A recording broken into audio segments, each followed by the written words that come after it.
Escolhidos do mais tradicional. Tudo bem, pessoal? Vamos conversar sobre o Botafogo de novo, mais uma vez, como a gente faz todos os dias aqui nesse canal, independente do momento, independente de como o Botafogo esteja. A gente não só vem aqui para comemorar, para falar bem, a gente vem aqui também para pontuar o que precisa ser pontuado, falar sobre coisas que precisam ser faladas. E eu quero falar sobre esse momento do Botafogo, pessoal. Depois dessa derrota, mais uma, vergonhosa, vexatória para o Vasco por 1-0 em São Januário. Então vamos lá, pessoal. Prestem atenção. O palmeirense nunca esquece o ano de 2009. Após abrir grande vantagem na ponta, parecia que ninguém tiraria do Verdão o título de campeão. Contudo, naquele ano, de forma bem distinta, o time acabou perdendo a liderança na 34ª rodada. O Flamengo conquistar o torneio no fim. E aí, por que eu estou lendo esse texto aqui? Porque eu quero pegar um gancho para o seguinte. O Botafogo já foi muito comparado a duas situações. No início do campeonato, quando o Botafogo ele estava fazendo aquele primeiro turno avassalador, os rivais, né, por questão de zoação, eles diziam que o Botafogo ele seria o Arsenal brasileiro, né? O Arsenal ele perdeu o título, né, da Premier League na última temporada para o City. O Arsenal que chegou a liderar o campeonato por muito tempo, perdeu a liderança e o City foi o campeão no final. E os botafoguenses, inclusive eu, comparava a campanha do Botafogo ao ano de 2017 do Corinthians, né? O Botafogo ele fez os mesmos 47 pontos no primeiro turno que o Corinthians fez também naquele ano de 2017, só que o Corinthians ele terminou a temporada campeão. Vamos lá. Se inscreve aqui no canal, você que ainda não é inscrito, se inscreve aí e deixa o like. Quem dera o Botafogo ele fosse o Arsenal. No futebol brasileiro não existe o City. Se existe o Manchester City, não é um time, são três. Três encostaram no Botafogo. 3 times. Com chances de mais chegarem também. Mas o Arsenal, ele terminou aquela temporada com 84 pontos. No futebol brasileiro não existe o City. O Arsenal fez uma campanha absurda, cara. Só que o City fez uma campanha ainda mais absurda. Chegou a ultrapassar o Arsenal na tabela. Só que ninguém está fazendo uma campanha como o City está fazendo. E o Botafogo não está fazendo uma campanha que o Arsenal está fazendo. Então quem dera ser comparado ao Arsenal. Um time de grande expressão, muito grande expressão na Inglaterra. Óbvio que o Botafogo também é de grande expressão no Brasil. Mas o Arsenal, ele fez 84 pontos, cara. Quem dera o Botafogo estivesse fazendo uma campanha dessa forma. Porque não existe o City no Brasil. O Corinthians de 2017, como eu falei aqui, na 32ª rodada, que é a rodada atual, o Corinthians tinha 62 pontos.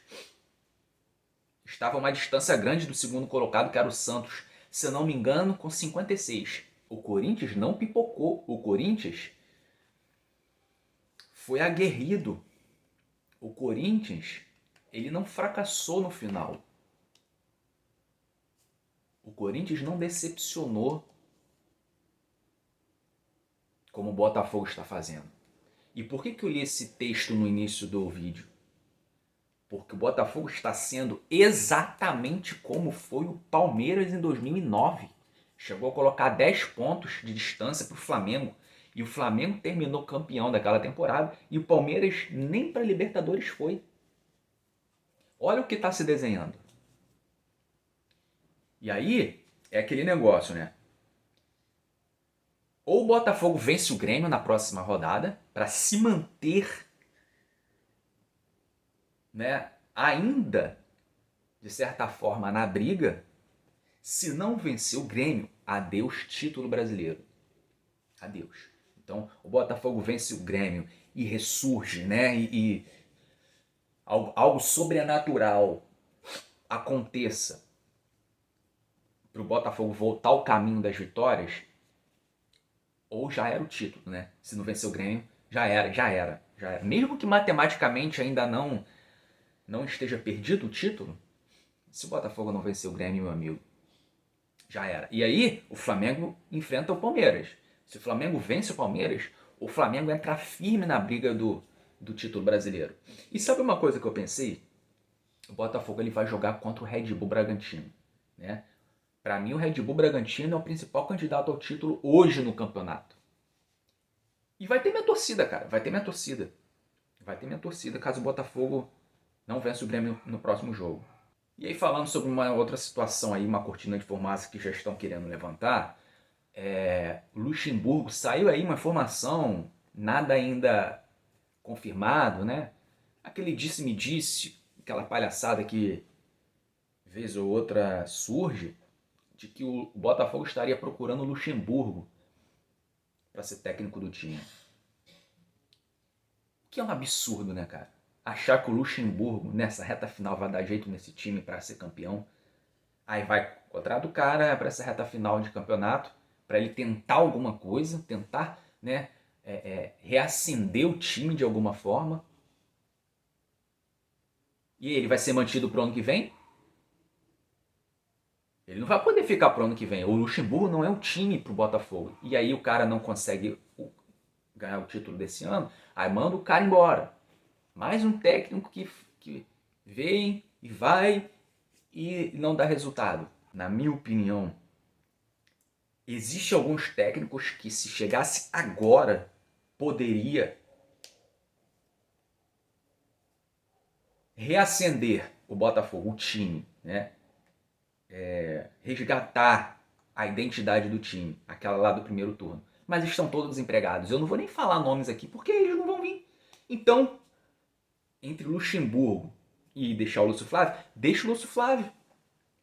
Porque o Lúcio Flávio não é o culpado disso, não é o maior culpado dessa situação do Botafogo.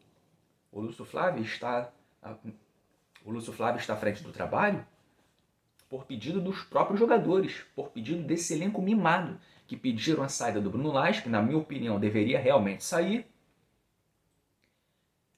Eles foram lá, se reuniram com a diretoria alvinegra, pediram a saída do Bruno Lage, porque eles não estavam entendendo a filosofia de trabalho do Bruno Lage e o time estava muito mal, realmente estava muito mal, ele deveria ser demitido, mas eles pediram a manutenção do Lúcio Flávio, porque o Lúcio Flávio já conhecia o trabalho, já conhecia o time. E eles assumiram para eles a responsabilidade. Então, quando eles fazem isso, o Lúcio Flávio tem que ser mantido até o final. Porque vai ficar ainda mais nítido que o principal problema, eram eles. São eles, são esse elenco, esse time frouxo, covarde, mimado. E aí, como eu falei, o Botafogo vence o Grêmio e resgata ali, ressurge, não sei como, porque chance de ser campeão ainda tem. E aí, em relação à escalação contra o Grêmio, o Lúcio Flávio ele tem que mudar, ele tem que fazer mudança. Bota o covarde pipoqueiro do Marçal, não aguento mais ver o Marçal, a torcida não aguenta mais ver o Marçal como titular desse time. Coloca o Hugo como titular, tira o Marlon Freitas, ninguém aguenta mais também o Marlon Freitas como titular. Bota o Danilo Barbosa como titular. Então tem que mudar, tem que fazer mudança no time. Tem que botar quem ainda tem gana, tem raça, tem vontade. O Tiquinho forçou o terceiro cartão amarelo, né, nesse jogo contra o Vasco, por covardia, fez uma falta completamente desnecessária. E o jogador que deve ser escalado é o Diego Costa. A gente espera que o Diego Costa ele entregue algo, né, que o Tiquinho nos últimos jogos não tem entregado. Beleza, pessoal? Então é isso. No mais, eu fico por aqui. A gente se vê no próximo vídeo. Fui.